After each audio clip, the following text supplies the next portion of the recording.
রাশেদ নামের একটা ছেলে ছিল। বাইরে থেকে দেখলে একদম স্বাভাবিক, হাসি খুশি, কিন্তু ভিতরে ভিতরে সে গুনাহে ডুবেছিল। নামাজ পড়ত না, মিথ্যা বলত, হারাম জিনিসে অভ্যস্ত হয়ে গিয়েছিল। তার মনে একটা কথাই থাকত, এখন তো বয়স আছে, পরে ঠিক হয়ে যাব। কিন্তু একদিন তার খুব কাছের একজন বন্ধু হঠাৎ মারা গেল। জানাজায় দাঁড়িয়ে রাশেদের বুক কেঁপে উঠল।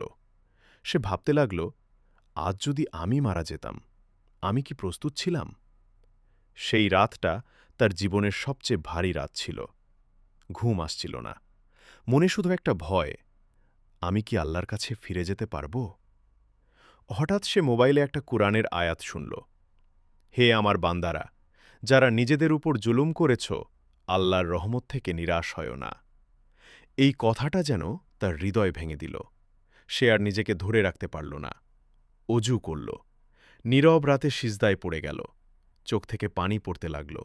সে বলতে লাগল, ইয়া আল্লাহ, আমি অনেক ভুল করেছি, আপনি ছাড়া আমার কেউ নেই, আমাকে মাফ করে দিন।